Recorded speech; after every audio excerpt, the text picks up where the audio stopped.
मंजिल, भावना से होती है भक्ति उजागर, भावना से मिलती है भक्तों की मंजिल। भावना में निहित जो निस्वार्थ अर्पित, तभी गीत गाता मनुष्यता का हर दिन। अहे पंचों कोनो गावे बजावे करो ना हम, यानी ये पंचों जैसा सोचबा जैसा ध्यान धरवा उसने मिली। बिना स्वागत का फरियाद है बेटी का हे माई, हमारा गावे बजावे करो ना हम। सबकर नजर हमारे ओर है, लड़कियां का गाई का बजाई। अहे पंचों वंदना 4 लाइन के होखे चाहे 2 लाइन का, लेकिन वंदना में समर्पण का भाव होना चाहिए। जेकर नामे है वंदना वो वंदना ही हो सके।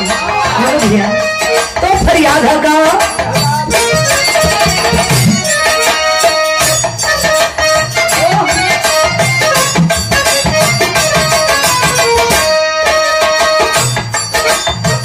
गावे बजावे के तभी कोई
तू हर बात जाने लू, शंकर अंदर आत्मा के बात जानो ले मैया है जग जननी। लेकिन हमारे घर हम कर्तव्य है कि बता दी कौना खानदान के बेटी बानी। आखिरी भाव फरियाद है मैया का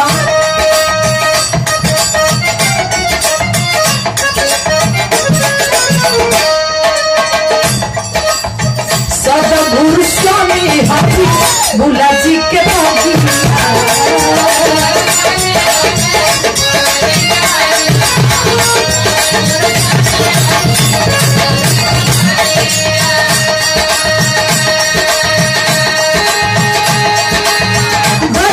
गुरु जी लिखे परशुराम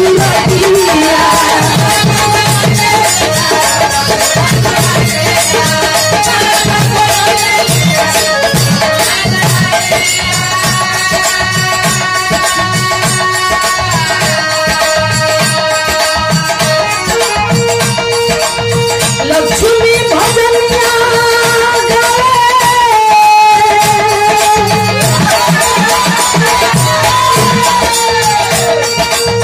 लक्ष्मी भजनिया सुरेंद्र लेखनिया कहानी वही ना सुधा। हे माई हे मैया सब लोग पूजा पाठ करेला तो धन दौलत रुपया पैसा महलत आदि मांग ले मांगी, लेकिन ये बेटी लड़की का मांगेली। हे माई ना हमके धन चाहे ना दौलत चाहे, रुपया चाहे ना पैसा चाहे, हीरा चाहे ना मोती चाहे, चाहे ना बस ये आवाज चाहे। कि भैया बाबू लोग के बीच में गाली बजाली बोल बतियाली हिम्मतारी का पता तो का हो जाए की मांगत देखा लक्ष्मी भजनिया